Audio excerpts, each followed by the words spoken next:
제1회 KWJS 미래 전략 포럼을 개최하도록 하겠습니다. 먼저 저희 학회 전임 회장이신 현재 과총 대전지회 회장으로 계시는 이영호 전임 회장님 모시고 격려사를 듣도록 하겠습니다.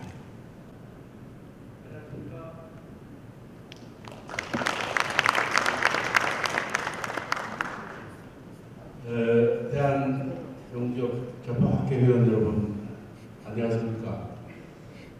저도 매년 열리는 정기총회 가능하면 많이 참석하려고 노력하고 있지만 어떤 때는 일정이 예의치 않아서 참석을 못하는 경우가 많았습니다.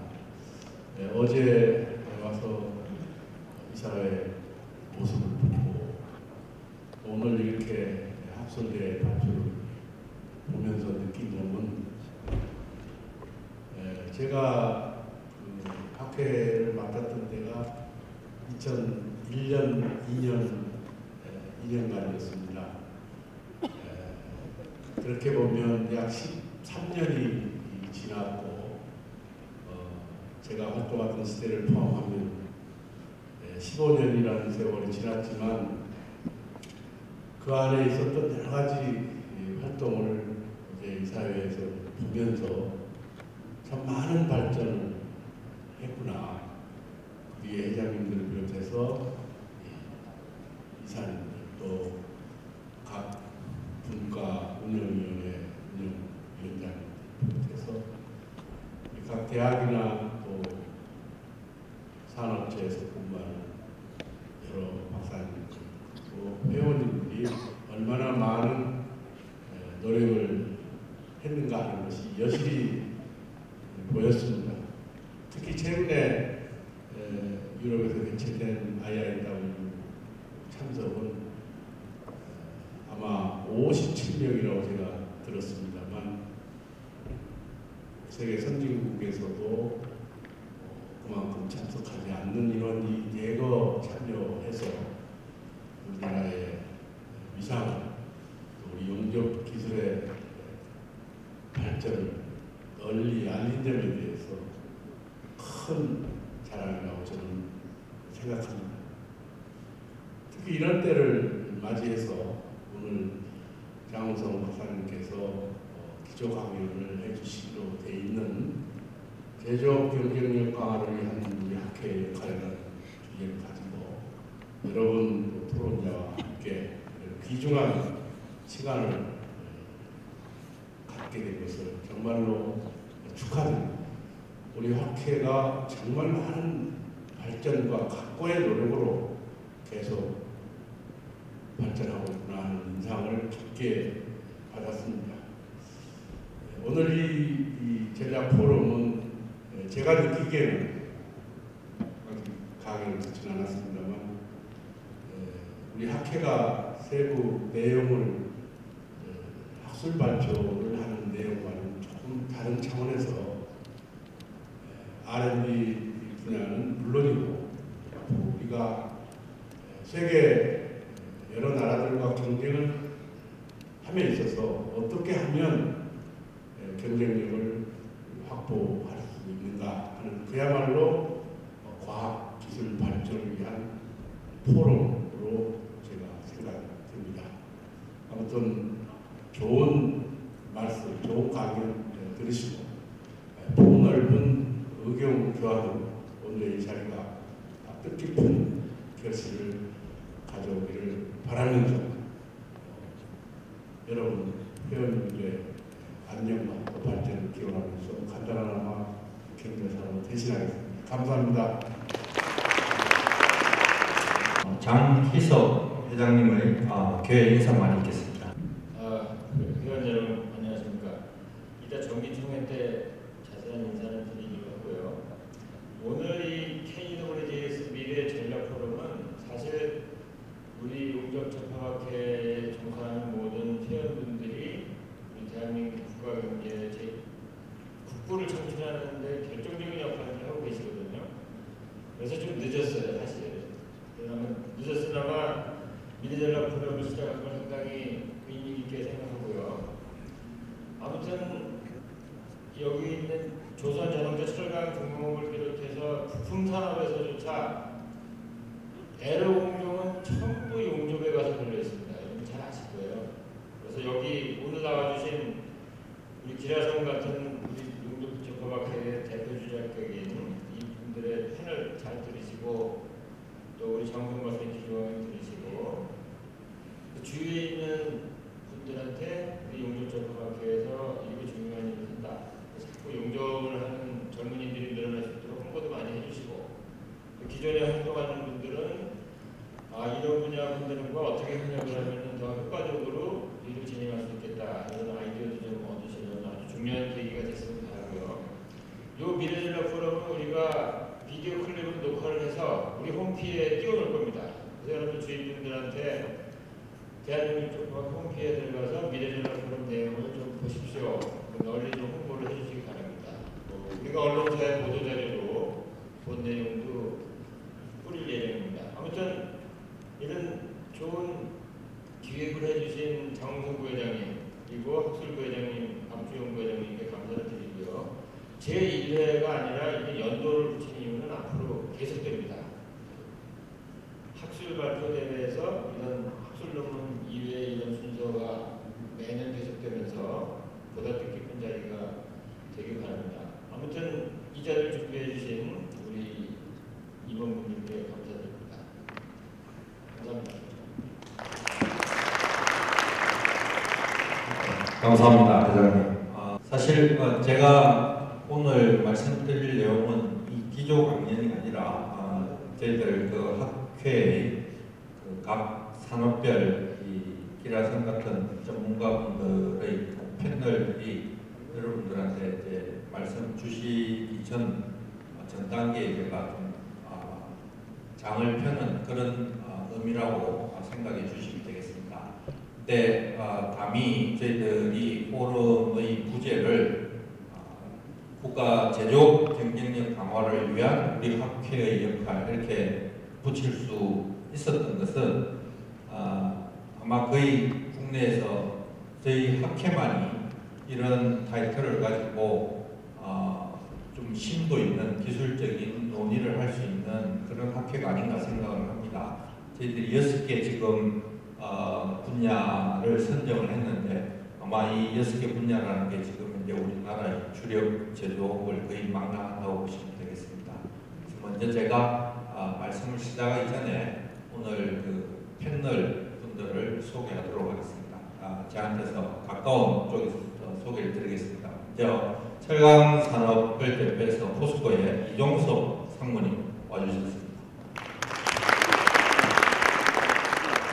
다음 자동차 현대기아차의 조용준 그룹장님 오셨습니다. 다음 조선해양플랜트의 김대순 현대중공업 전문에 오셨습니다. 다음 발전 중공업 분야의 G 글로벌의 정종구 상무님 오셨습니다. 다음 IT 전자산업은 성균관대학의 정승보 교수님 오셨습니다. 마지막으로 교육 인력 분야는 동의대학교의 윤종원 부회장 모셨습니다.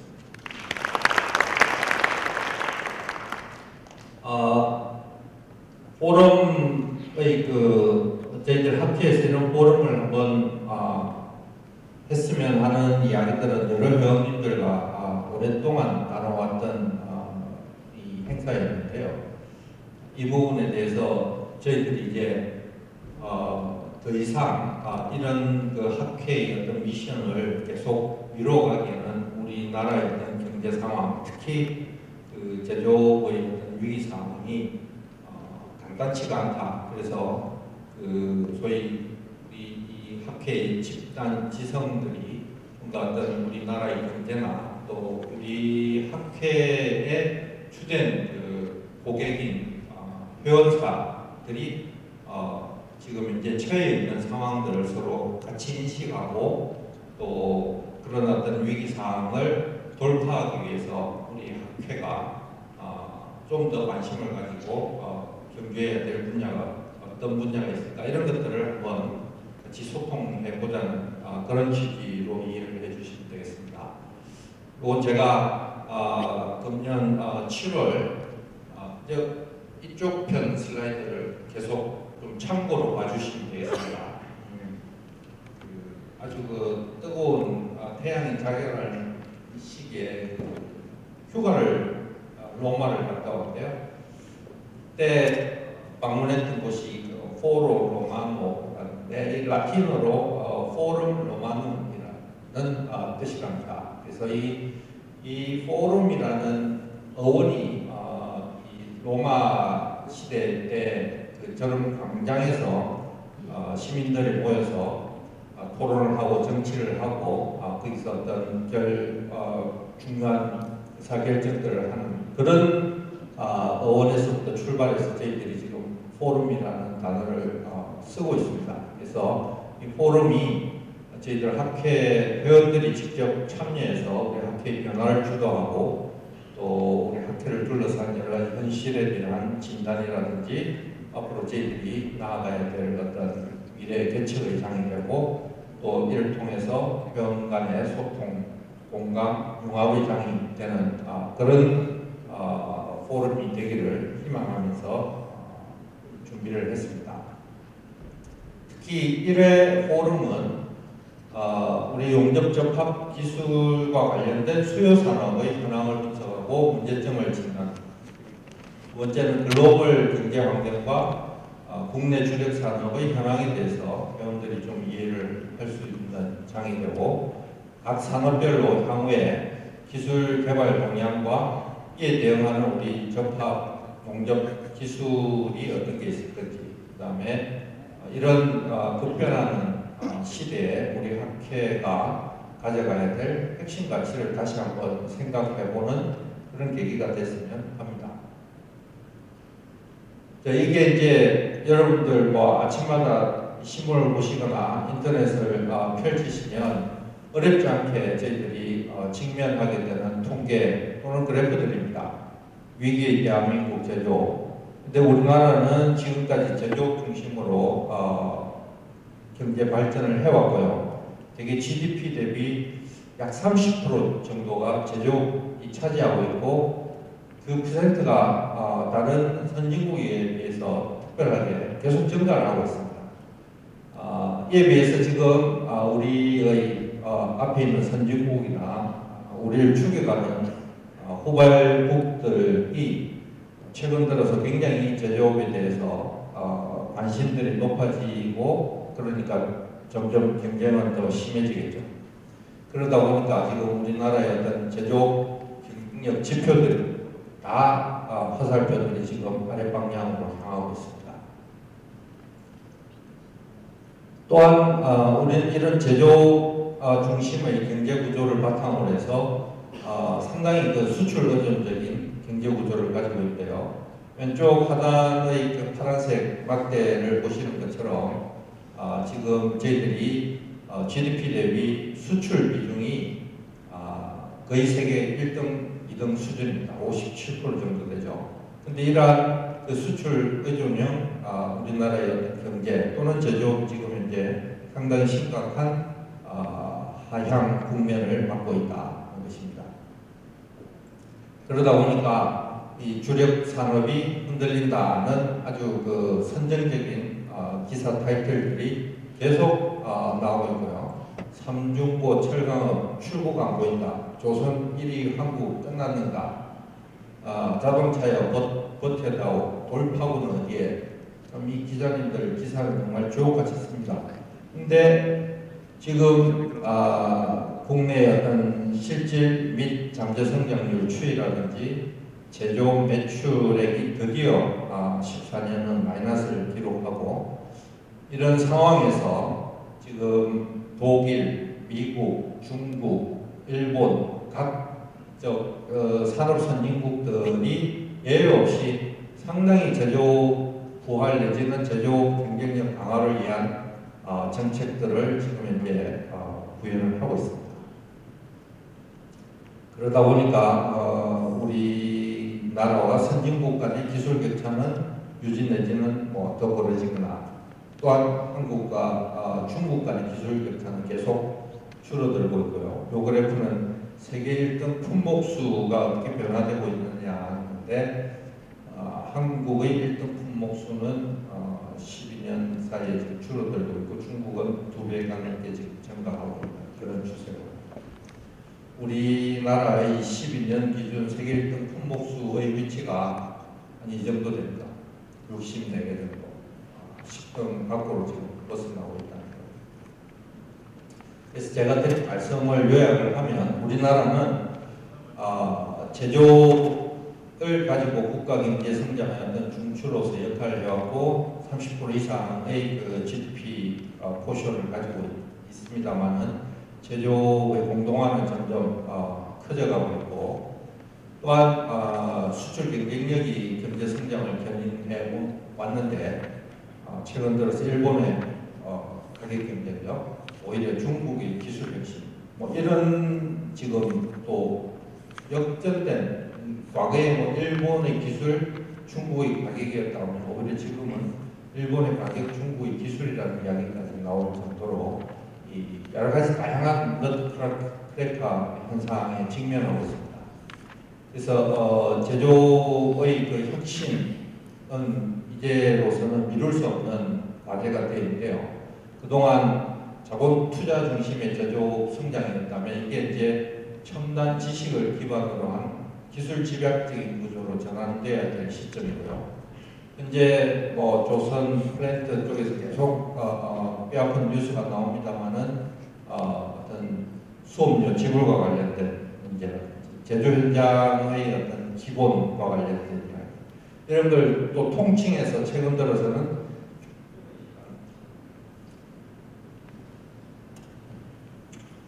축적의 시간이 필요하다. 지금까지 우리가 패스트 팔로우로서 남의 기술들을 따라 가는 그런 어떤 성장 패러다임이었다면 앞으로는 퍼스트 무브로 가기 위해서는 앞서 이야기한 이런 요인들의 해결을 위해서는 좀 더 차분하게 우리 기본들을 닦아나갈 시간이 필요하다는 이야기고요.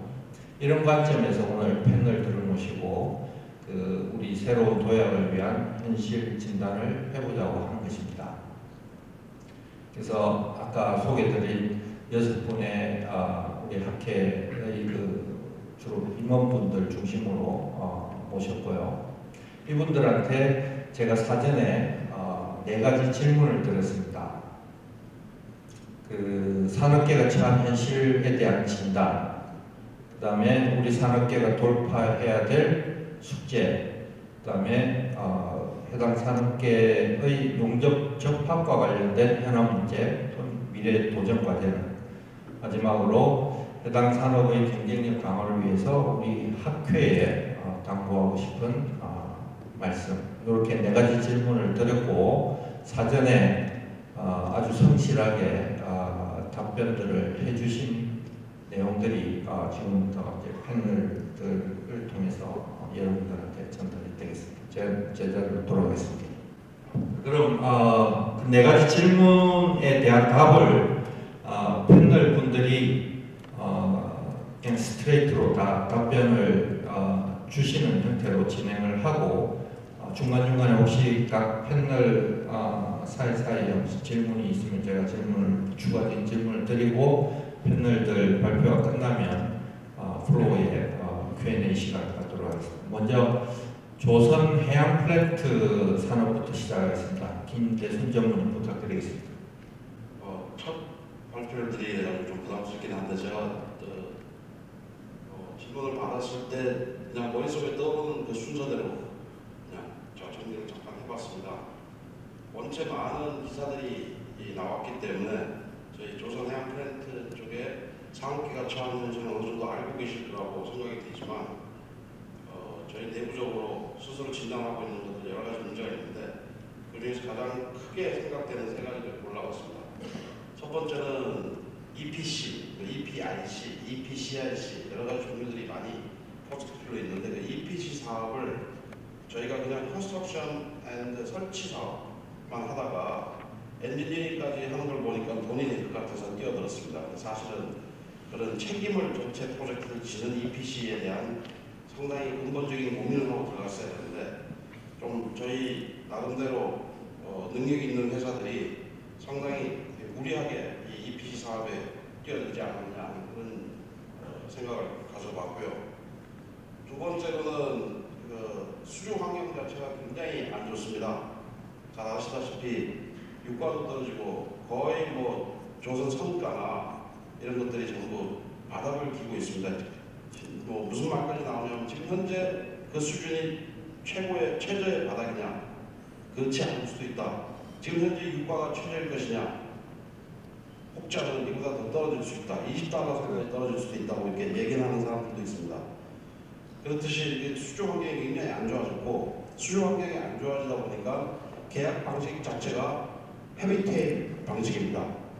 헤비테일 잘 아시겠지만 처음에 수주에서 한 10% 돈 받고 나중에 완전히 컴플리션 해야지만 마지막에 돈 받는. 그래서 저희가 무리한 이자 비용까지 부담하면서 공사를 계약해야 되는 헤비테일 방식의 수주 계약, 그게 굉장히 큰 문제가 있었고 그러다 보니까 최근에 몇 개 회사가 저희가 다져놓은 해양 옵션 스트럭처 몇 개를 취소도 당하면서 심지어는 계약금에 이자까지 다 돌려달라고 하는 그런 환경이 조성이 지금 현재 되고 있습니다. 그래서 상당히 저희들한테는 사업을 한다는 사람들 입장에서 보면 굉장히 큰 부담으로 작용하고 있고요. 그 다음에 저희 내부 상황으로 들어와서 보면 잘 아시다시피 인건비가 상당히 높아졌습니다. 거기다가 뭐 보도에서 많이 나온 상당히 건드리 터치하기가 힘든 예민한 부분이긴 하지만 노사문화 자체가 굉장히 경직돼 있습니다.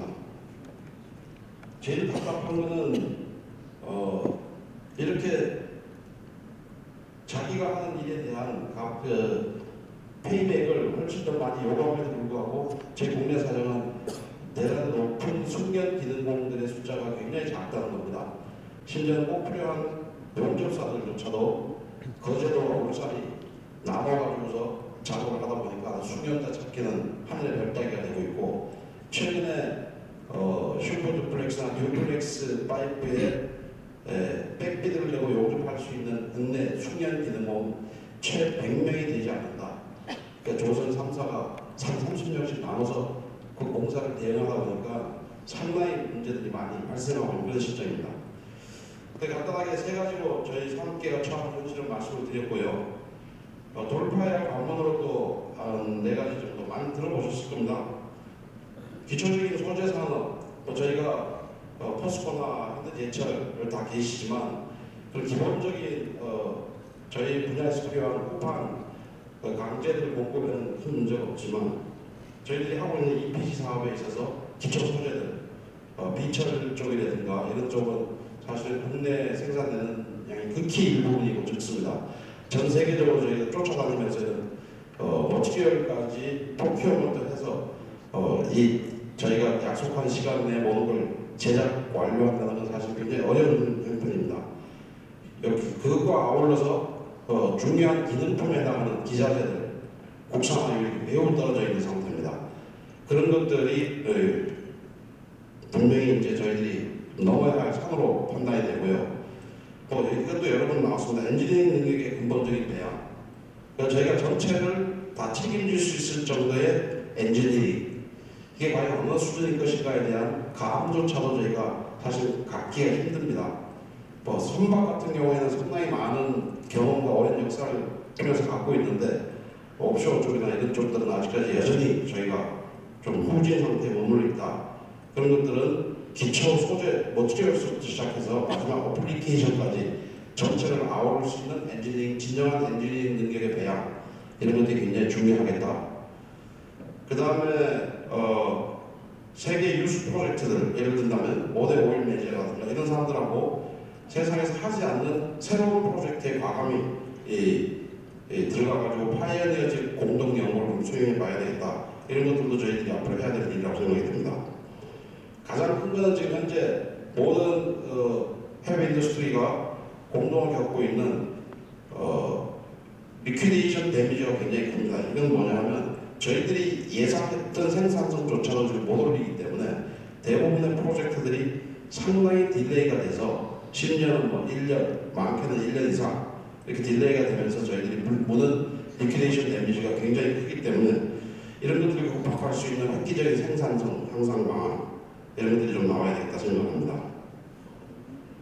그 다음에 저희 용접 접합 기술로 돌아와가면서 현안 문제와 미래 도전 과제라고 얘기할 수 있는 것 이런 생각을 해봅니다. 기존에 저희가 사람 손으로 하고 캐닛을 쓰던 여전히 좀 매뉴얼적인 측면이 강한 레이버 중심적인 기능을 가지고서 의존하는 이런 용접 기술 이런 것들을 어떻게 저희가 새롭게 다른 개념으로 좀 탄생시켜야 되지 않느냐 그런 용접 공정, 용접 소재, 용접 기법의 개발이 좀 진행돼야 되겠다 하는 생각을 가지게 되고요. 용접을 하다가 생기는 문제점들을 돌아봤을 때 이건 용접 기술 하나만 놓고 봤을 때는 사실 큰 문제가 안 되는데 여타의 조립 기술이라든가 피드 기술하고 같이 연결해서 봤을 때 생기는 문제들을 그런 거에 대한 좀 눈 같은 것들을 좀 키워야 되겠다. 이런 것들이 앞으로 우리가 좀 도전적으로 해야 될 과제가 아닌가 생각이 되고요. 그 다음에 최근 이제 저희 정부에서도 얘기하는 인더스트리 인터넷 3.0 독일 정부가 얘기하는 인더스트리 인터넷 4.0의 단계 3.0의 단계는 기계화 자동화의 단계고 4.0의 단계는 흔히 얘기하는 스마트 매니팩처링 단계입니다. 과연 그러면 용접과 그 스마트 매니팩처링, 스마트 팩토리라고 얘기하는 것은 과연 어떤 의미를 갖고 있을까?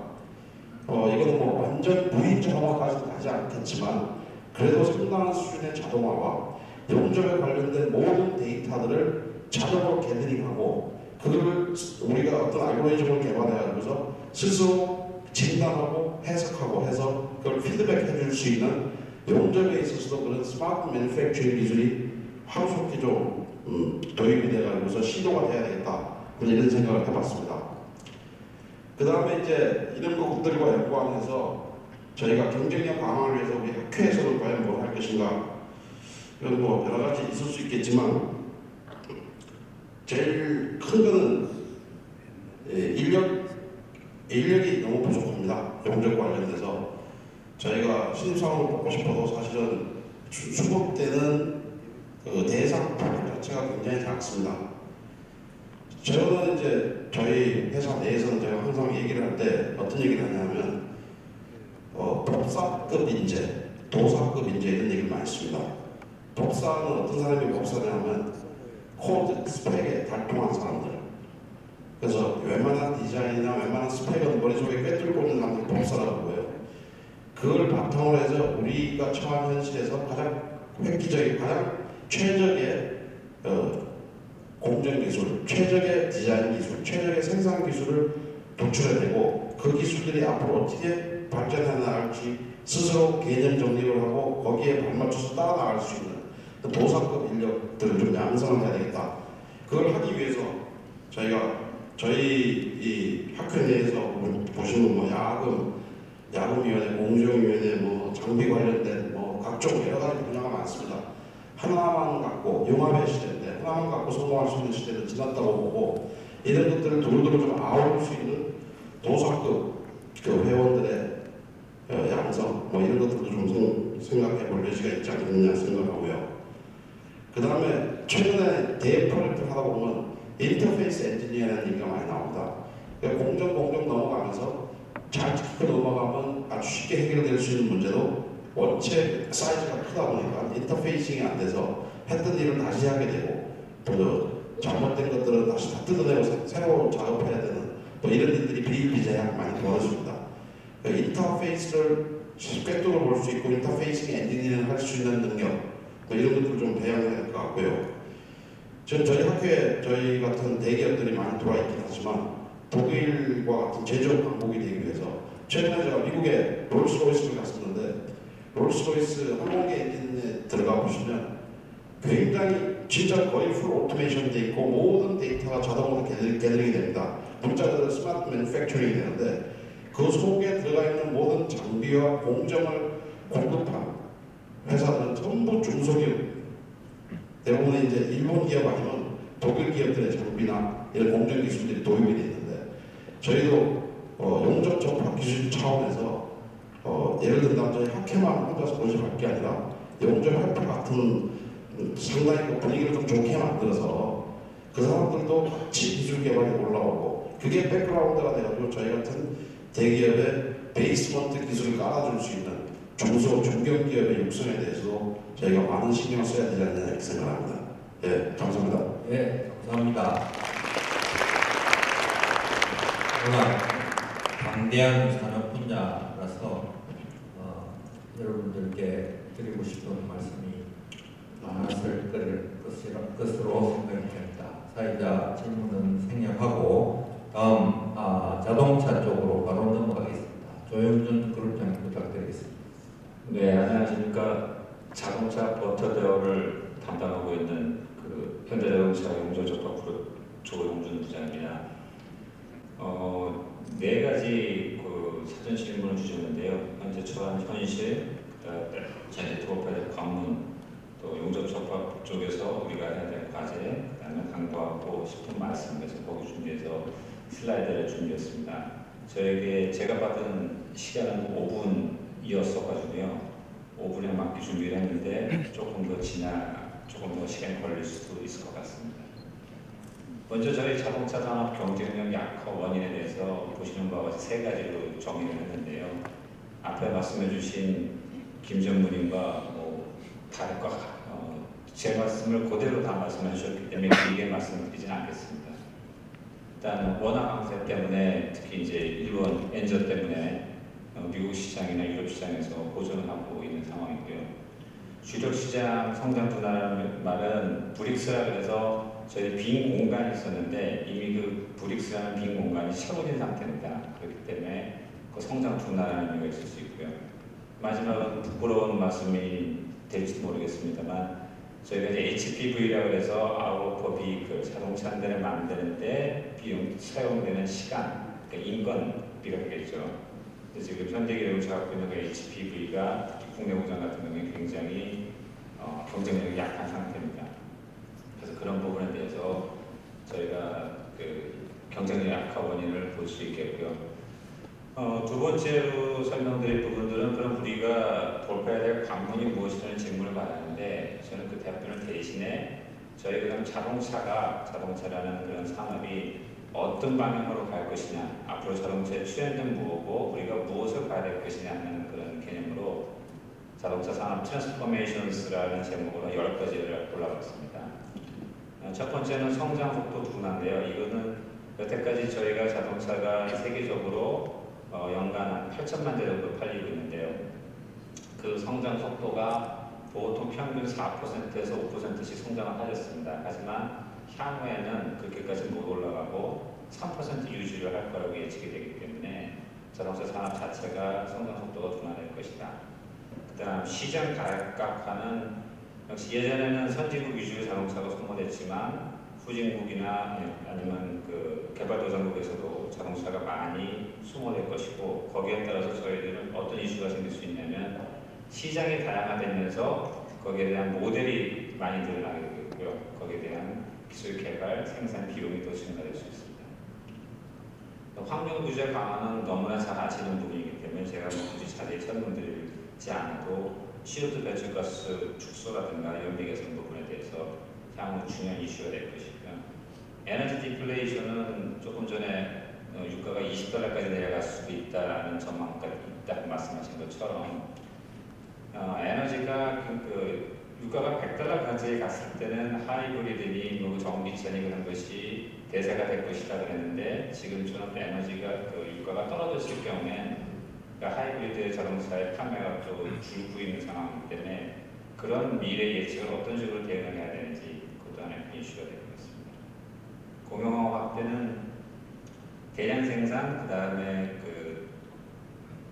전문화를 위해서 요즘에 그 내부 블록처럼 하나씩 맞춤형으로 개인적으로 만드는 것이 아니라 내부 블록처럼 덩어리 공용화해서 플랫폼 차체 내지는 의장, 심지어 전장까지도 공용화를 진행을 하고 있습니다. 각사마다 원가 절감을 시도하고 있는 상황이고요. 그다음 6번은 이제 서플라이 체인 매니지먼트라서 기존에는 자동차를 만드는 그 서플라이어가 자동차 부품 회사를 만들었습니다만 향후 아래 보시는 자율주행차 아니면 여러 가지 빅데이터 활용 이런 식으로 자동차가 탈 것 이상의 어떤 엔터테인먼트 기능을 갖고 있음에 따라서 전자산업과 같은 그런 새로운 서플라이 체인들도 지금 자동차 산업으로 들어가 있는 거고요. 연비 개선 친환경 그 부분은 더 굳이 설명드리지 않겠습니다. 향후 자율주행차가 뉴스에 많이 나오고 있습니다만 큰 구글이나 애플에서 자동차 만든다는 그런 일들이 큰 먼 이야기는 아니고요. 저 자율주행차는 스스로 간다는 의미뿐만 아니라 어떤 사회적인 그 시스템, 즉 도로교통 내지는 사회적으로 차가 막혀서 비용되는 그런 소모되는 비용 그런 모든 것을 토탈하는 그런 문제가 있을 수 있기 때문에 자동차가 탈 것 이외에 또 다른 컨셉으로 새로운 비즈니스를 창출할 수 있는 그런 기회가 될 수 있을 것 같고요. 그거 마찬가지일 거고요. 그다음에 빅데이터 활용이라는 자동차를 만들기 위해서는 처음 기획에서부터 제품 개발, 생산, 그다음에 마케팅 그렇게 여러 가지의 그 순서를 통해서 자동차가 생산이 되는데 그때 나온 데이터들을 어떤 식으로 활용하면서 거기서 베네핏을 얻을 수 있을지 이런 부분에 대해서 향후 5년, 길게는 10년, 더 길게는 20년 동안 큰 시프트가 있을 거라고 기대를 하고 있고요. 거기에 대해서 여러분들이 맡으신 부분에 대해서 준비를 하셔야 될 거라는 의미에서 홈페이지 정리해 보았습니다. 다음은 세 번째로 용접에 대한 부분입니다. 기존 용접 적합 프로세스는 여러분들 너무나 잘 아시고 계시기 때문에 간단히 설명드리겠습니다. 왼쪽에 보시면 이게 이제 스틸 베이스, 기존에 이제 스틸 차를 많이 만들었기 때문에 스틸 베이스로 용접을 하고 있습니다. 그래서 가장 유명한 저항 용접을 간단하게 보시면 보시는 바와 같이 보통 이제 한 스테이션에 4대에서 6대 정도의 로봇가 있습니다만 4대가 기준입니다만 보는 것 같은 경우 이제 집약하라 해서 6대의 로봇가 동시에 용접을 해서 사이클 타임을 줄이는 그런 시스템입니다. 또 차를 만드는 방법 중에 또 하나 아크 용접인데 아크 용접은 자동차 자체에서 한 50점 정도 이하할 수 있기 때문에 메인 프로세스는 아니고요. 그 다음에 이제 좀 특별한 부분 우리가 적용되는 레이저 용접이 있고요. 이것은 제네시스의 루프를 레이저 용접으로 하는 부분입니다. 레이저 용접이 한때는 최고의 용접 대세라고 그러는데 사실은 이제 막상 뚜껑을 열어보니까 대세는 아니고요. 특별히 꼭 필요한 부분에는 많은 솔루션을 갖습니다. 다음 보시면 그 다음에 레이저 용접과 약간 비슷합니다만 레이저 브레이징이라고 해서 판을 녹이지는 않고 브레이징 와이어로 해서 소위 테일게이트라는 부분을 만드는 공정입니다. 이거는 이제 소렌토지만 지금 앞으로 향후 나올 후속은 루프도 이 방식으로 제작 중에 있습니다. 자, 여기까지가 지금 기존에 있는 용접인데요. 다음 페이지. 근데 문제는 앞으로 우리가 처한 현실은 보시는 바와 같이 이런 멀티머터리얼 용접에 대해서 우리가 어떻게 대응을 할 것인가, 어떻게 진행을 할 것인가 이게 가장 큰 이슈가 될 것 같고요. 또 끝에 다시 말씀드리겠습니다만 여러분들한테 부탁하고 싶은 부분도 이 부분에 대한 실제 라인에 적용할 수 있는 솔루션을 어떻게 찾아주실 수 있으신지 그 부분이 저희가 여러분에게 부탁하고 싶은 부분입니다. 참고로 이건 이제 아우디 Q7입니다. 올해 나온 차인데요. 녹색으로 되어 있는 부분은 알루미늄이고요. 회색으로 되어 있는 부분은 스틸입니다. 바디는 기본적으로 스틸 바디에 알루미늄 외판 그리고 핫스탬핑 그리고 또 알루미늄 종류에 따라서 캐스팅을 쓰느냐 또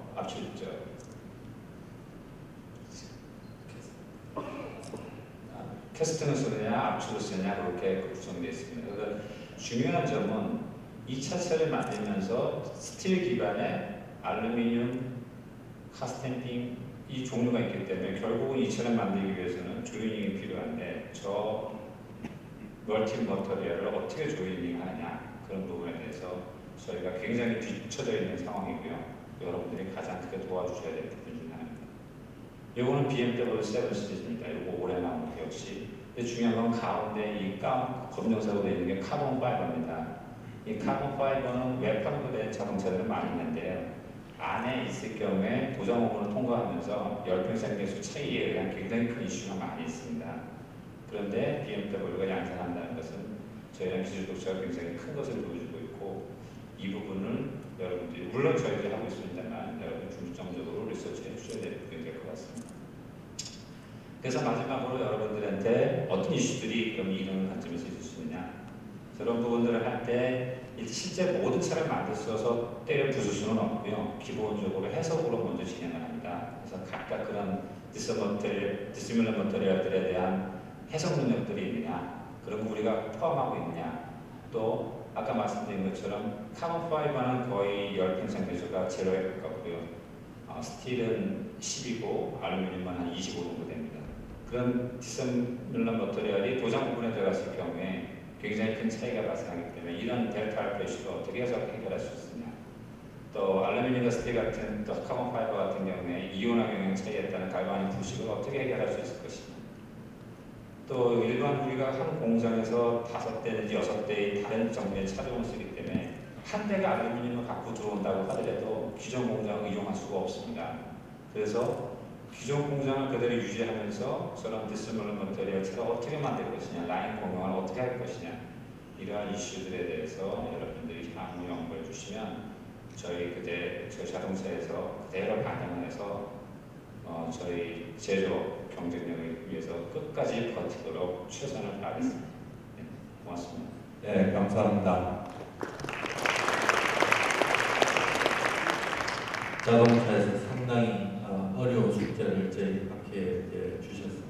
다음 철강 산업 바로 이어서 가겠습니다. 이종수. 네, 안녕하십니까. 저 포스코 이종수입니다.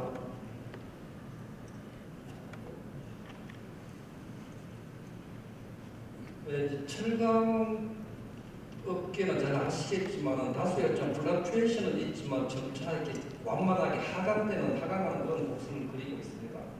이 경기 불황의 가장 큰 사유는 7억 톤에 달하는 공급 과잉하고 또 경쟁 또는 대체 소재의 등장을 할 수가 있는데요. 지금 준비한 자료로 전망에 대해서 간단히 설명을 드리도록 하겠습니다. 전 세계 조강 생산 능력을 보면은 약 24억 톤의 생산 캐파가 되고 소비가 한 16억 톤밖에 안 돼서 한 7억 5천 톤 정도의 오박 캐파가 상종을 하고 있습니다. 중국만 해도 중국 그 한 나라에 약 4억 4천만 톤의 오박 캐파가 있어서 중국에서는 저런 철강계 수출에 사활을 걸고 있는 상황이고 그 피해가 고스란히 지금 국내 철강업계로 돌아오고 있는 그런 상황입니다. 중국을 제외한 아시아 국가에서도 약 한 1억 톤 이상의 오박 캐파가 존재를 하고 있습니다. 한국의 철강 시장을 보게 되면 2014년도에 철강 생산량이 한 7천만 톤 정도 됩니다. 7천만 톤 정도 되고 그 중에 약 한 5,500만 톤이 내수로, 그냥 63%가 내수로 사용이 되고 37%가 수출이 되고 있는 그런 상황입니다. 근데 뭐 중국하고 달라서 저희 같은 경우에는 수출을 하게 되면 상당히 좀 프로핏이 떨어지는, 그 딜리버리 비용가 일단 부담을 해야 되기 때문에 그래서 사실 내수에 비해서 수출에 상당히 좀 가격 경쟁력이 떨어지는 그런 영향이 있습니다. 그리고 제품 형태별로 보면은 판재료하고 공기경유하고 그다음 강관이 거의 한 1대1의 비율로 지금 사용이 되고 있습니다. 이제 국내에서 생산되는 철강제는 거의 우리나라의 4대 수요 산업, 그러니까 자동차, 조선, 가전, 건설 4개 이제 4대 수요 산업이 전체 한 74%를 점유를 하고 있고요. 수입하는 양을 보게 되면 조선하고 건설이 가장 많이 좀 수입을 하고 있는 그런 상황입니다. 그다음에 산업별로 뭐 전망을 보게 되면은 자동차 같은 경우에는 뭐 앞으로도 이렇게 큰 변화 없이 정체되는 그런 현상을 나타낼 것 같고요. 지금 제일 힘든 게 조선해양을 포함한 에너지 쪽입니다. 저쪽이 지금 앞으로 지금 유가 하락으로 인해 가지고 상당히 좀 급격하게 수요가 떨어질 것으로 전망이 되고 있고, 가전 부분도 소비 심리 위축으로 좀 전망이 상당히 어둡습니다. 어둡고 건설 부분은 뭐 국내 건설 투자가 완만한 회복세를 보내기 때문에 완만하게 회복될 거라고 생각하고 있습니다.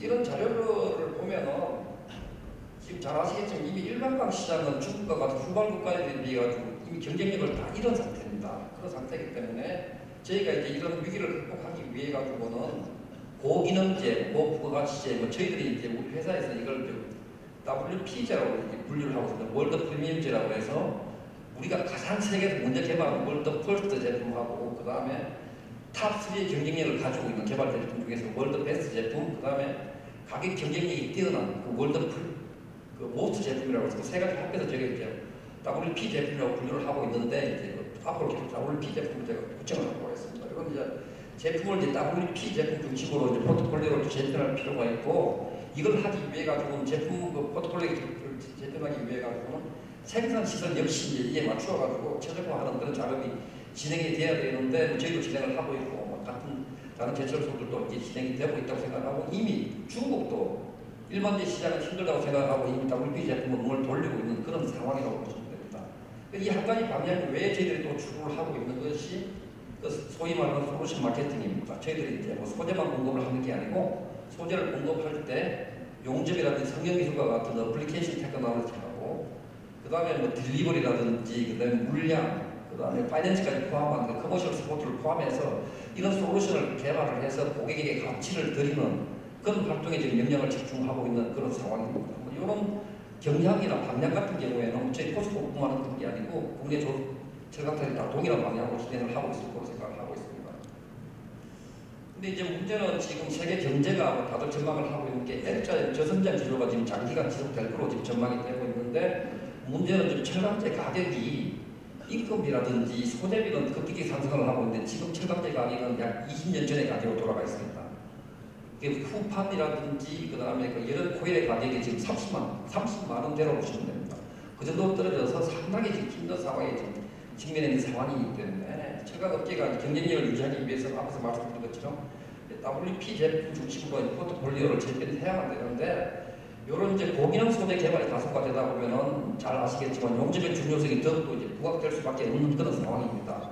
그래서 이런 뭐 WP 제품을 만들려고 하면 제조부터가 까다로울 뿐만 아니고 학급원수도 많이 들어가야 되고 또 복잡한 제조 공정이 적용이 되기 때문에 용접도 어려질 수밖에 없는 상황이라서, 저희들이 이제 그 새로운 소재를 개발하면은 엔드 유저가 이 소재를 사용하기 위해서 직업성을 평가할 때 가장 먼저 보는 게 경제성하고 용접성입니다.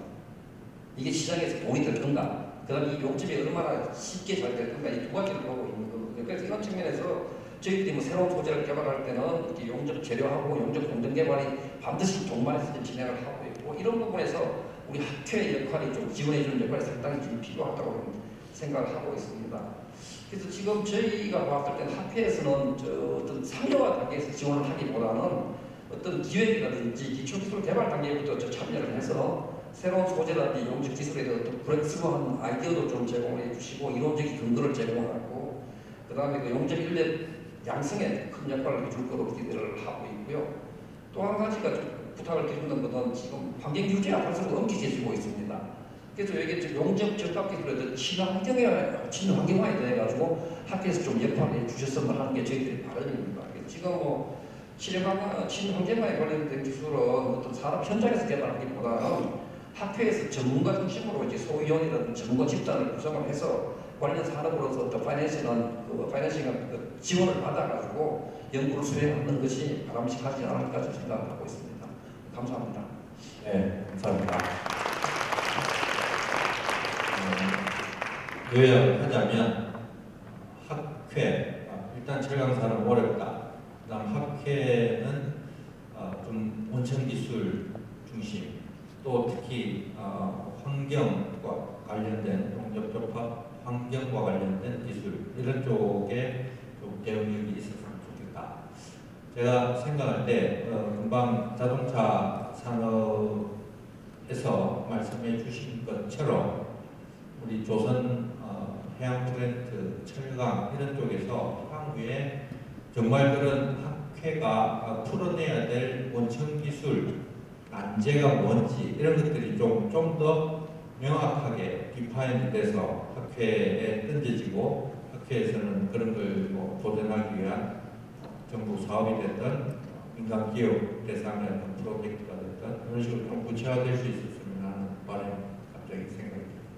제가 한 가지만 뭐 제가 발표할 때 말씀드렸지만 지금 그 용접 기술에 대해서도 환경 규제가 굉장히 심해지고 있습니다. 그게 특히 이제 해당이 되는 게 저희가 개발하고 있는 도망강도 그렇지 또 스테인리스도 마찬가지입니다. 규제가 워낙 심해지다 보니까 거기에 대해서 저희들이 어떻게 생각했냐면은 뭐 망가춤이라든지 스테인리스 크롬 이용된 어떤 인체에 대한 유해성 같은 걸 저희들이 검토를 하려고 생각을 했는데 그 부분은 이미 관련 기관들이 다 유해성에 대해서 검증을 해서 최소한 유해하거나 리스크가 있기 때문에 다 규제를 하고 있기 때문에 저희가 할 일은 그보다는 다양한 환경에서 그 규제의 가이드라인을 맞추기 위해서 어떤 식으로 작업을 해야 될 거고 그런 부분에 대해서 안전 기준을 마련하는 게 되게 중요할 것 같고 학교 쪽에서 이 일을 좀 해주셨으면 좋겠는데 좀 아쉬운 부분은 지금 학회는 이쪽 일을 전문으로 하시는 분이 지금 안 계시는 것 같아요. 그건 역량은 가지고 계시겠지만 이 부분에 아직 관심 집중을 안 하고 계신 것 같아서 이런 부분에 한번 이렇게 위원회라든지 어떤 집단을 만들어서 좀 운영을 하시게 되면 적극 나서가지고 좀 펀드를 마련하는 제가 앞에서 좀 준비를 하도록 하겠습니다. 네, 감사합니다. 다음 발전 플랜트로 넘어가겠습니다. 이 G 파워앤글로벌의 정상무님 부탁드리겠습니다.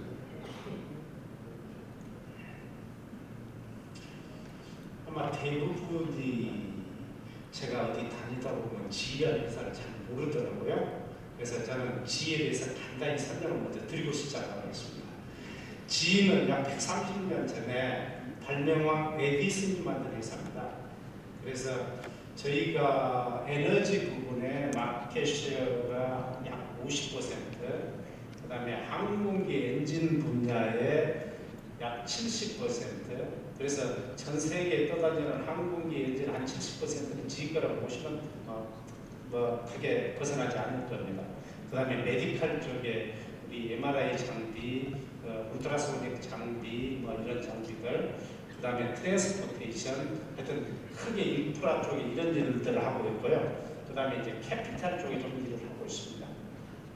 저는 오늘 발전 산업 전반에 대해서 조금 터치를 해보고 싶습니다.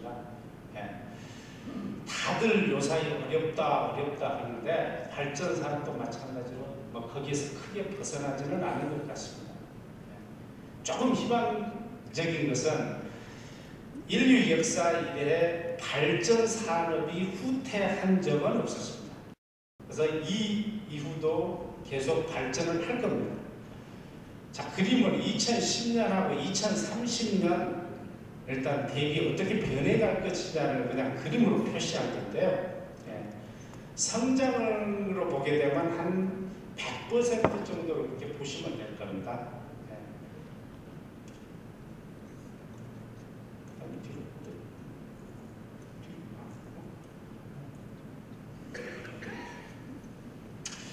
다음은 향후 10년 동안에 우리 발전이 어떻게 될 것이냐, 이 부분에 대해서 간단히 말씀을 드리겠습니다. 물론 이게 지금 우리 회사에서 나온 자료이기 때문에 약간 틀리다 볼 수도 있을 겁니다. 근데 제가 금방 말씀드렸듯이 전 세계 마켓 쉐어 그 50%를 점하고 있기 때문에 크게 벗어나지는 않을 겁니다. 향후 10년 동안 석탄 화력 비즈니스는 계속 줄어들 겁니다. 아시다시피 석탄 화력은 환경 문제를 필연적으로 안고 있기 때문에 특히 이제 그래서 이 석탄 화력이 줄어들면서 그 자리를 신재생 에너지가 대체하게 될 겁니다.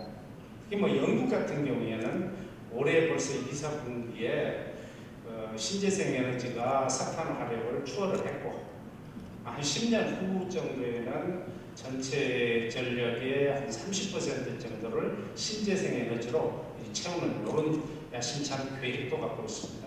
그 다음에 향후 10년 동안에 여기저기 발전소가 많이 들어서게 될 건데 아마 전 세계 발전소 한 3분의 1 정도는 중국에 들어서게 될 겁니다.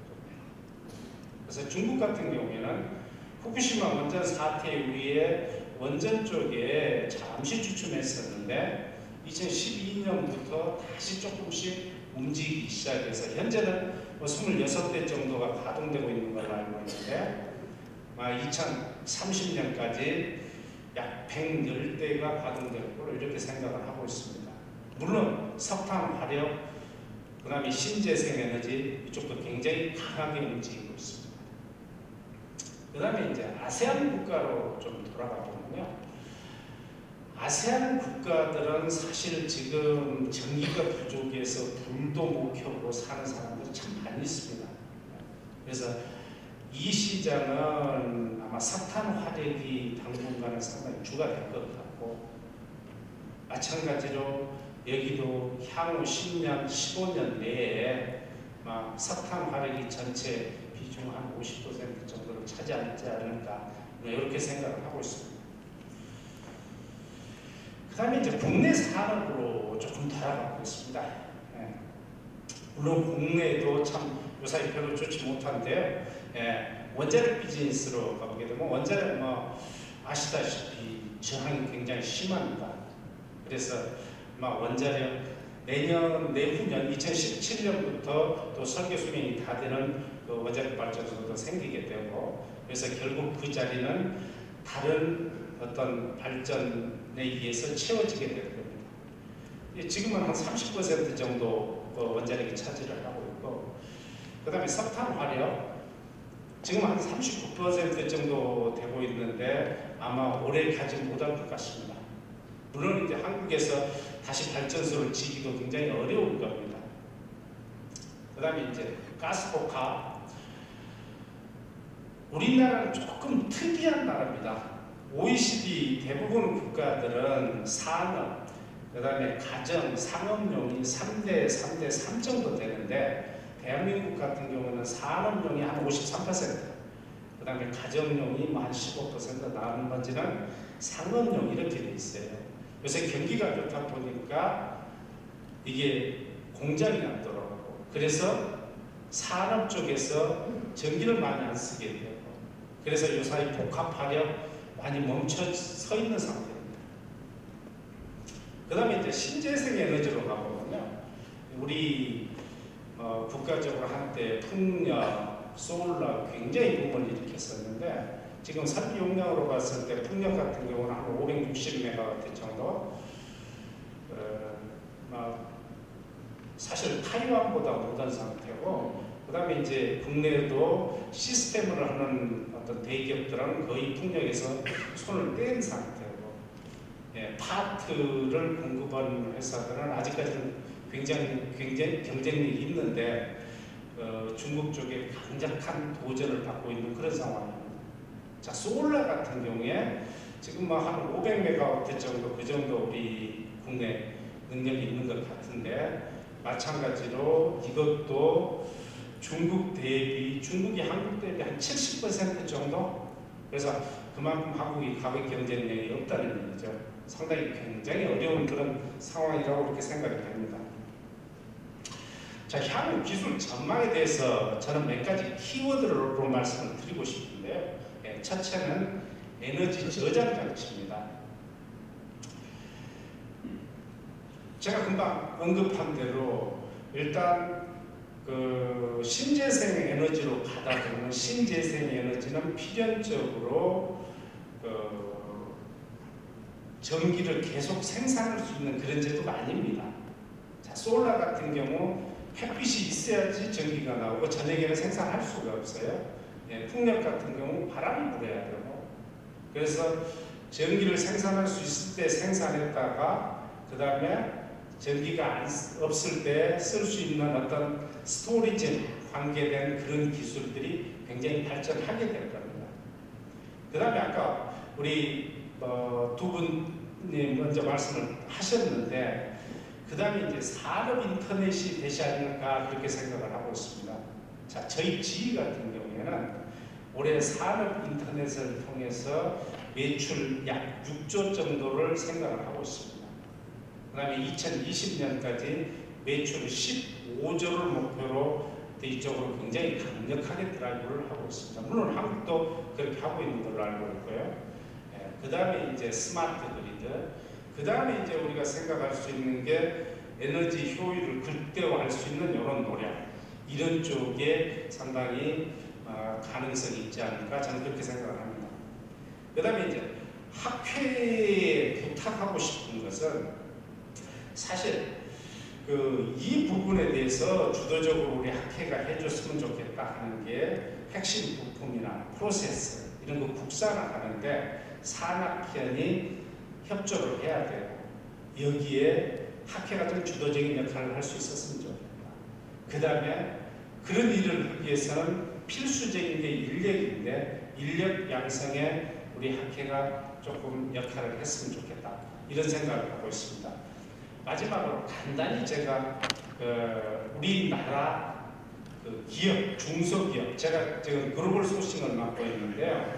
크게는 뭐 한국, 그다음에 일본 쪽까지 커버를 하고 있는데 이번에 제가 250억, 규모는 250억 아주 작은 겁니다. 그냥 순수한 볼트입니다. 이쪽 견적을 지금 받고 있는데 전 세계 46개 회사로부터 받고 있습니다. 근데 한국 회사 요구를 했는데 한 개 회사밖에 안 붙어요. 그래서 참 굉장히 글로벌 쪽에 우리가 많이 낙후되어 있구나. 우리 학회가 또 이런 역할도 할 수 있으면 좋겠다. 이런 생각도 사실 갖고 있습니다. 예, 감사합니다. 네, 감사합니다. 이런 포럼을 유사하게 처음 하다 보니까 패널 분들이 드리고 싶은 말씀이 많아서 점점 이 플로우에 질문 받는 시간이 줄어들고 정 교수님 부탁드리겠습니다. 무슨 말씀인지 아시겠죠? 기업생 기업체 분들이 앞서 말씀을 하셨습니다만 저는 현재 마이크로전자 패키징 연구조합에 제가 이사장을 했기 때문에 제가 이 자리에 선 것이 아닌가 하는 생각이 듭니다. 저는 아주 컬러풀하게 그렇게 재료를 준비를 못했습니다만 데이터베이스로 말씀을 드리도록 하겠습니다. 여기에 보시게 되면은 우리나라가 굉장히 샌드위치의 지금 포지션이다라고 합니다만 여기에 보시게 되면은 아직까지는 상당히 괜찮은 그런 실적을 내고 있습니다. 여기에 보시다시피 예를 들어서 우리나라가 메모리 사업이 우리나라 국내 총 수출액의 한 11% 이상을 지금 제가 알기로는 가지고 있고 세계적으로도 그 점유율이 60%가 이상입니다. 스마트폰의 점유율도 약 한 40% 가까이 되고 있고 애플사라고 하는 회사에 움직이는 어플리케이션 프로세서 핵심 칩이 약 한 50% 이상이 대한민국에서 만들어지고 있습니다. 그 외에도 3Q 따끈따끈한 재료입니다만 2015년도 9월 베이스로 휴대폰 매출액이 S사를 예를 들자면 약 한 영업이익이 2조 정도 되고 또 저는 20%는 제가 이렇게 10% 이익률을 계산합니다만 한 10% 정도 어플리케이션 베이스로 한 영업이익이 한 3조 정도 되고 이익률은 한 30% 정도 되고 TV가 OLED TV라든가 디스플레이 TV가 이익률이 한 3%. 즉 다시 말씀드리면 애플사라든가 이런 것들이 다 외국에 있는 기업들이 잘 될수록 우리는 자꾸 돈을 벌고 있는 이런 행국에 있다라고 말씀드릴 수 있습니다. 그러나 문제는 현재 약 분기별로 스마트폰이 약 한 3.4억 개 정도가 제조가 되고 있다고 합니다. 1년에 약 12억 개 정도가 되고요. 그런데 3Q에 2015년도 9월 기준으로 제가 분석을 해보니까 중국이 그 중에 한 30%, 한 1억 개 이상을 소모를 하고 있습니다. 그래서 하이웨이라든가 하이웨이라고 하는 거기에 외국 회사들이 상당히 사업이라든가 이런 것들이 상당히 강세를 띠고 있는 것이 아닌가라고 하는 생각이 듭니다. 그래서 여기에 보시게 되면 탑 글로벌 외국의 유명한 조사 기관에 보시다시피 여기 지금 잘 안 나옵니다만 에브리지 그 파란 거에 보면은 전체 부품을 갖다가 애플의 제조 원가가 한 270달러 정도가 됩니다. 판매는 한 800불에서 900불 정도가 스마트폰이 되고 있는 줄로 알고 있습니다. 그 중에 가장 키워드는 어플리케이션 프로세서라서 저 밑에서 세 번째 줄에 보시면 코어 일렉트로닉스라고 있습니다. 거기에 23%에서 한 30%까지 그 전체에 우리나라에서 50%, 49%를 갖다가 대한민국에서 제조가 되고 있다. 핵심 스마트폰의 칩은 메이드 인 코리아다라고 말씀을 드릴 수가 있습니다. 어쨌든 그게 보시게 되면 그럼 우리가 돌파를 해야 될 것이 무엇인가라고 하는 것들이 최근에 다행스럽고 아시다시피 IoT라고 해서 사물 인터넷 사업이 있습니다. 그래서 이거 보시게 되면 사물 인터넷 사업과 기존에 있는 우리 스마트폰에 왜 뭘 갖다가 공부를 하다 보면 새로운 이런 산업 분야가 탄생되지 않을까라고 생각이 듭니다. 그 이유가 여기에 현재 여러분들이 쓰시는 휴대폰의 부품이 한 1,300개로 구성이 되어 있습니다. 사이즈로 보면 나노미터에서 미리보다까지로 사이즈로 구성이 되어 있습니다만 거기에는 이 스마트폰을 운영하고 하기 위한 오퍼레이터 시스템이라고 하는 이게 움직이게 되는데 오퍼레이터 시스템은 애플사가 18%, 우리가 쓰고 있는 삼성폰이나 이런 것들이 한 79%, 양분할로 하면 약 한 90% 가까이가 이와 같이 안드로이드나 18% 되어 있습니다. 이런 기술들이 최근에 국내 기술은 타이젠이라든가 혹은 이 최근에 여기에 있는 퀄컴사에서 이루어지던 여러 가지 부품을 갖다가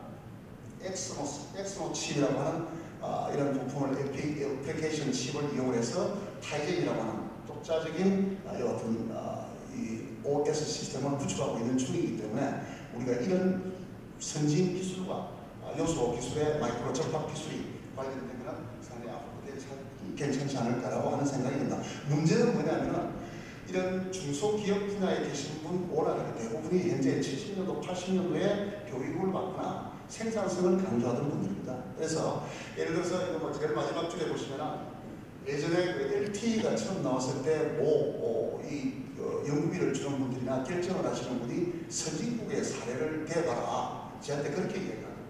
LTE는 선진국에서 응용화된 기술이 된 적이 없습니다.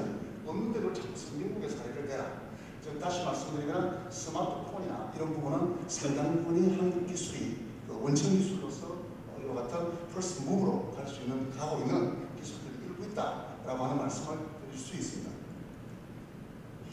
그런데 이 사물인터넷과 우리 용접학회는 수년 한 10여 년 전부터 저희들이 마이크로 정밀 접합 기술위원회라고 하는 게 MPC라고 하는 게 오퍼레이터가 되고 있습니다만 앞서 말씀드렸던 대로 휴대폰에는 약 한 1,300개 정도의 부품들이 길이가 한 6km 정도에서 한 8km까지도 됩니다. 및 나노미터에서 미리오다까지 연결이 계속 되어 있습니다. 그 기술들이 대부분이 정밀 접합으로 되어야만 합니다. 하나만 떨어지면 그것이 움직이지가 않습니다. 그래서 앞서 말씀드렸던 대로 IoT 기술이 오게 되면 첫 번째는 이게 제일 위에 1번에 보시게 되면 약 300개 정도의 새로운 2020년까지 디바이스가 필요하다고 합니다.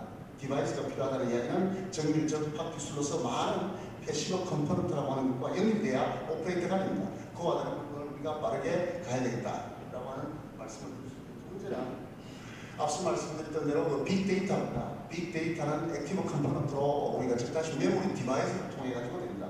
이거 오실 때에 아마 김기사라든가 이런 T맵을 가지고 여러분들이 오신 분도 계실 겁니다. 저도 T맵이나 이런 걸 자주 혹은 김기사 프로그램을 씁니다. 이 빅데이터가 내가 다른 분들에게 정보를 주지 않더라도 자동적으로 다른 분들이 제 정보를 활용합니다. 빅데이터.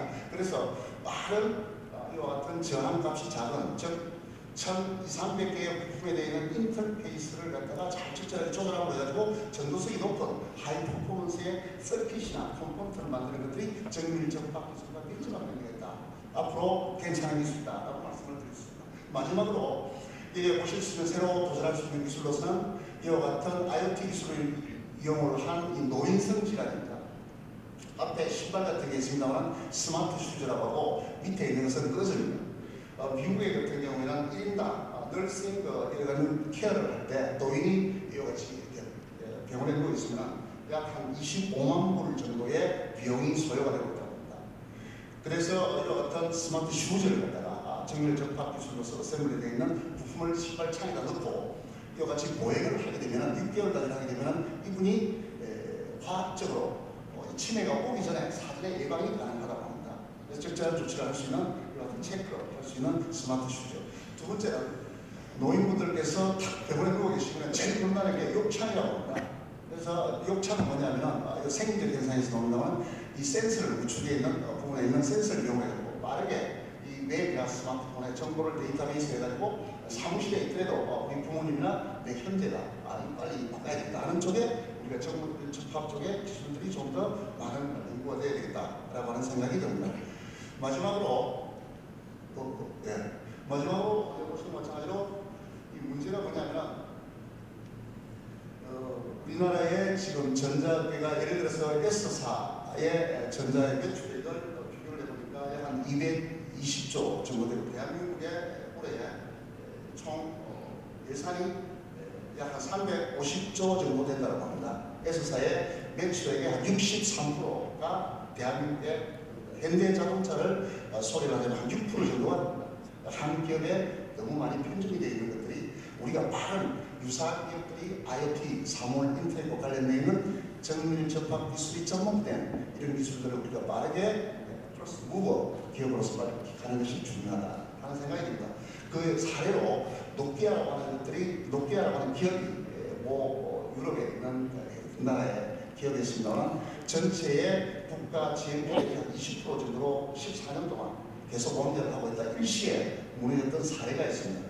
그래서 우리나라는 다행스럽고 아까 모두에 말씀을 하셨다시피 이와 같은 생산 기술들이 애플사는 예를 들어서 애플사 같은 경우에는 자기 고유한 제조 공장을 갖고 있지 않습니다.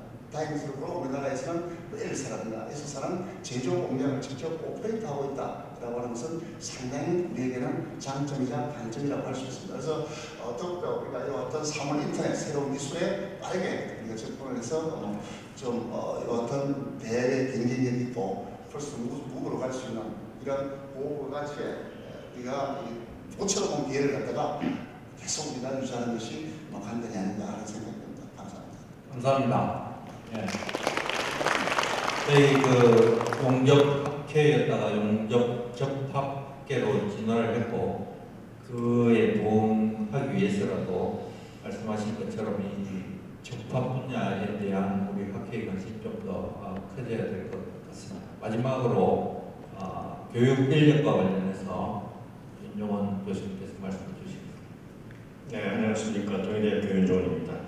앞에 각 산업 분야에서 그 현실 진단을 하고 우리 도전 과제를 말씀을 주셨는데 교육 분야의 그 접근 방식은 앞에 답변하고는 좀 그 방법이 그 다른 것 같습니다.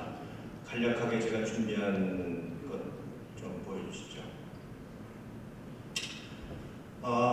우선 교육훈련 분야는 그 4개의 영역으로 제가 좀 구분을 했습니다. 기능, 기술관리자는 우리가 보통 이제 용접 엔지니어 이렇게 그 통칭했었던 분야를 IIW는 ISO의 위임을 받아서 글로벌 스탠다드 용접 기술력 양성 기준을 설정하면서 그 부분의 영역을 웰딩 코어디네이터라는 명칭으로 하였습니다. 거기에 등급을 엔지니어, 테크놀로지스트, 스페셜리스트 이렇게 이제 나누게 됩니다.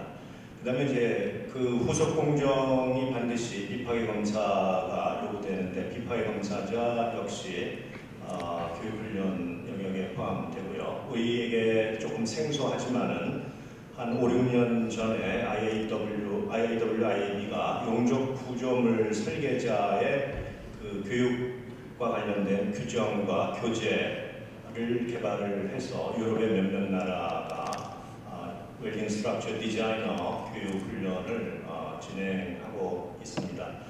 기능 분야로 다시 올라가 보겠습니다. 기능 분야는 지금 자동화 기계화의 그 영역을 보면은 웰더 교육이라기보다는 이제 웰더 교육과 별도로 오퍼레이터 교육이라는 분야가 새로 설정이 되고 있습니다. 그러니까 뭐 극단적인 경우 레이저 용접 장치를 운영한다.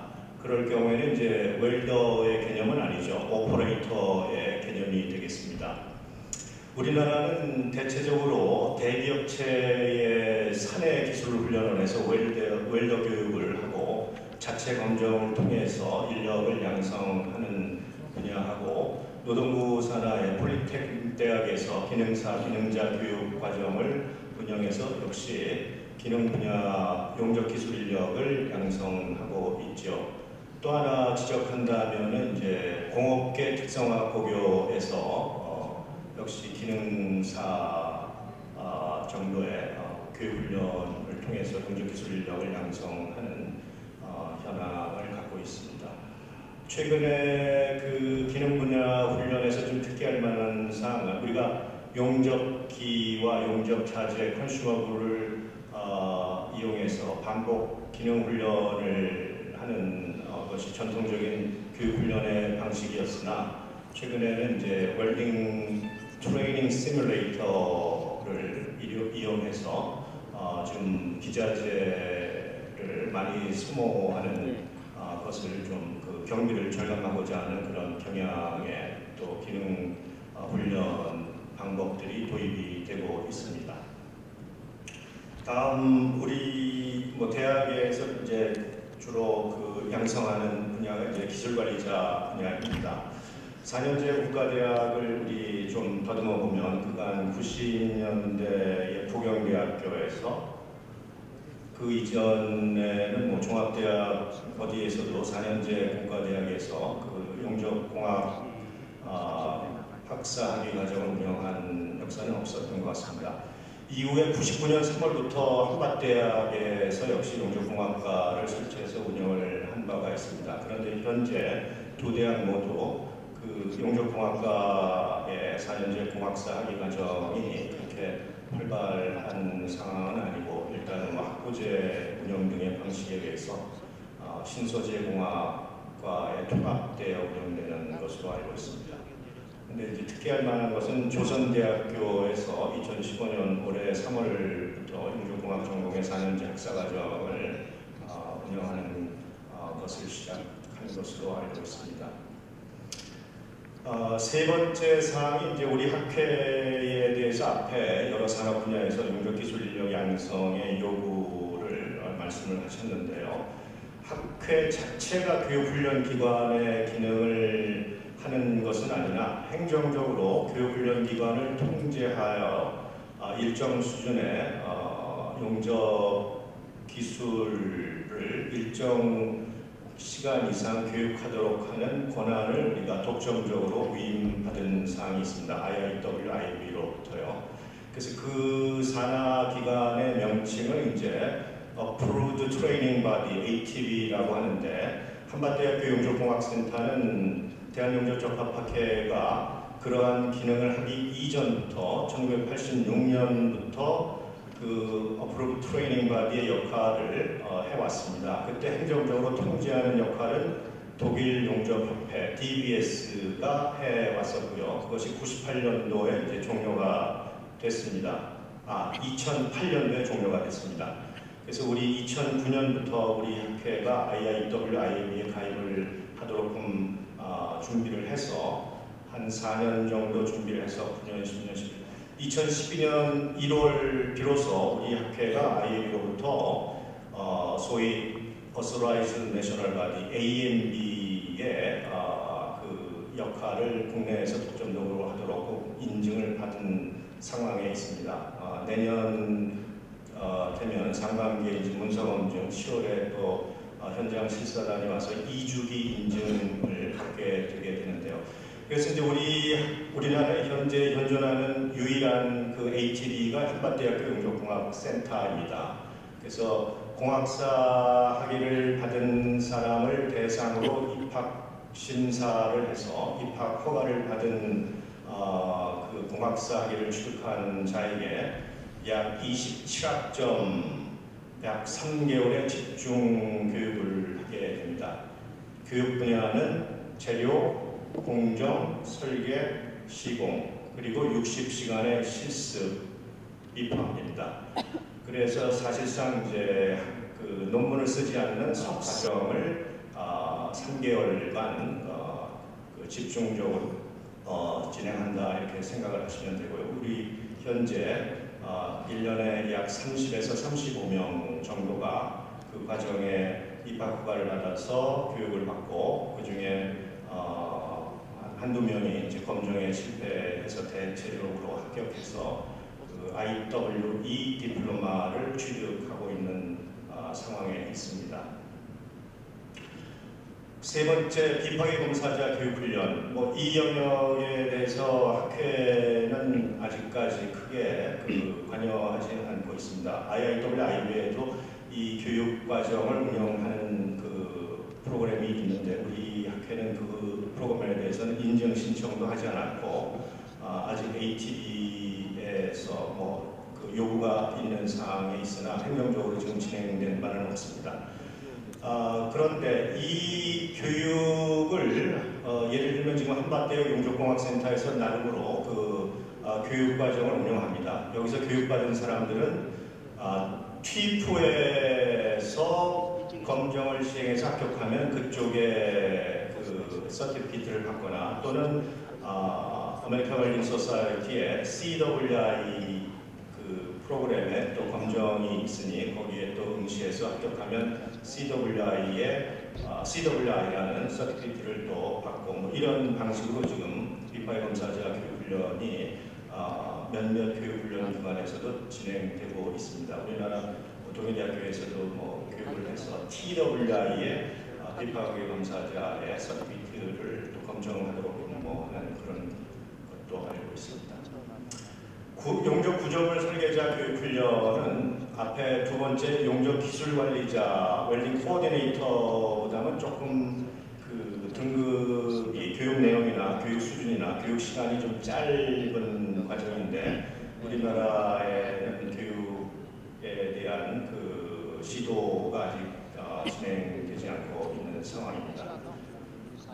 그래서 서머리하면 우리나라의 지금 기능 분야는 뭐 그 학회에서 전혀 지금 그 관여하지 않는 상태에서 그 교육훈련 기관이 여러 곳이 있기 때문에 그렇게 이해를 해주시면 되고요. 4년제 공학사 학위를 받을 수 있는 그 조선대학교의 용접공학과가 올해부터 운영을 시작했다는 것이 특기 사항이 되겠습니다. 예, 다음 주시죠. 2번, 3번에 대한 거는 좀 저희가 뭐 그 논의하기에 부적합한 것 같아서 4번, 네 번째 것 학회가 과연 용접 기술 인력의 양성, 교육 훈련 분야에 대해서 어떻게 해야 되는가 당부를 해야 되는 입장에 있더라고요, 질문이. 근데 제가 이제 당부하는 입장보다는 그간 이제 이 업무를 중심적으로 그 운영을 해와서 어떻게 해왔는가에 대한 보고 말씀을 드리겠습니다. 일단 국제적인 수준, 기준 요건을 충족하는 교육 프로그램이 국내에서 반드시 운영되어야 합니다.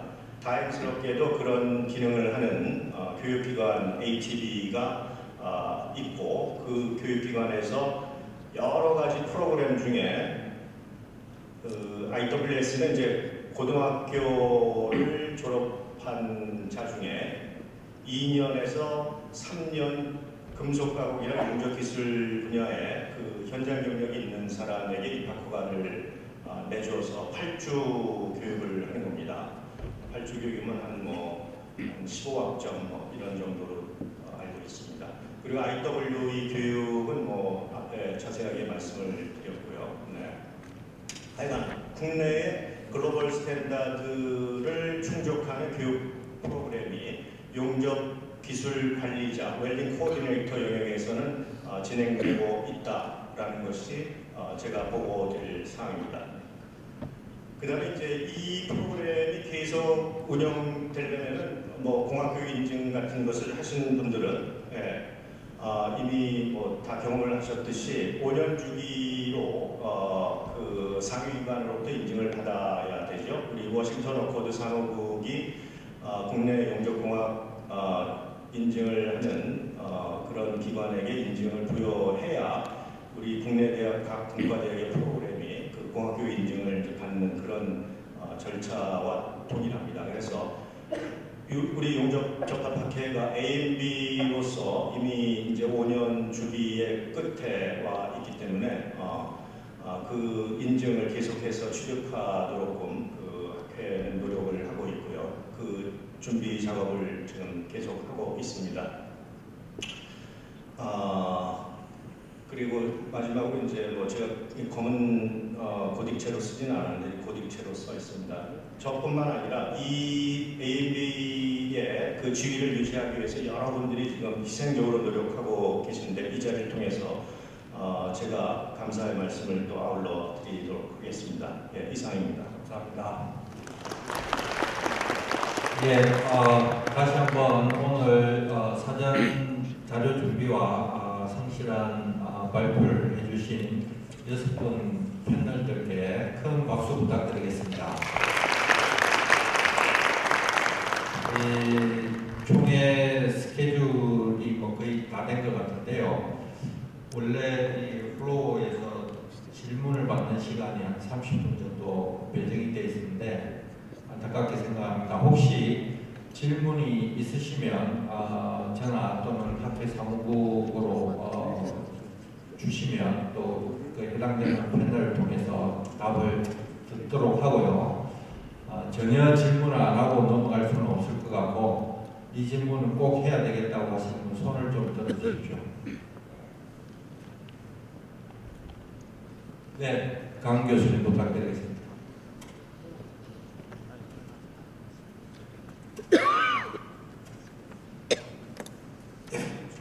부산대학교의 강교입니다.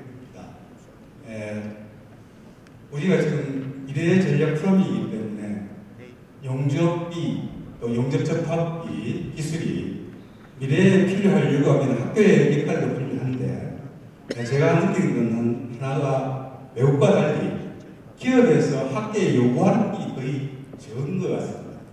예를 들어 요새 같으면은 소위 말해서 SNS 시대이기 때문에 저희 외국 회사에서 저한테 이런 연구를 하고 싶은 오프라인 하라고. 자, 이런 회사에서 이런 문제점이 있다고. 그래서 오프라인 하면 어떠냐. 이런 형태의 여러 가지 소스가 옵니다만 국내 회사에서는 그런 것을 본 적이 없습니다. 그래서 학계와 조금 더 긴밀하게 하기 위해서는 제가 요구하고 싶은 것이 뭐냐면 기업체에서도 학계에 있는 교수님들한테 우리 회사가 이런 당장한 문제가 무엇이기 때문에 해결할 수 있는 어떤 있다면 프로포즈를 하라. 이런 것도 좀 필요한 것 같고 또 한 가지는 저희들이 우리 학계 자체가 좀 확보할 것이 한 게 있다면 위원회입니다. 실질적으로 위원회가 있지만 어떤 서로 하나의 테마를 가지고서 같이 연구하고 그 결과를 기업과 학계가 서로 간에 산업계가 서로 합쳐서 새로운 어떤 지식을 창출하고 새로운 기술을 창출하는 그런 위원회가 되어야 되는데 항상 뿔뿔이 형태의 위원회가 되기 때문에 일본이나 미국이나 독일보다도 항상 선진국에 나오는 기술을 따라하는 형태밖에 되지 않습니다.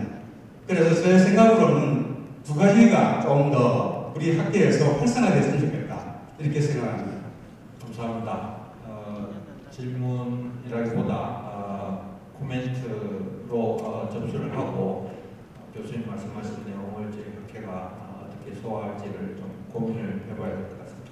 혹시 학생분들 중에 질문 있으신 분들, 영 프로페셔널 중에 오늘 포럼에 대해서 질문 있으신 분 계십니까? 없으시면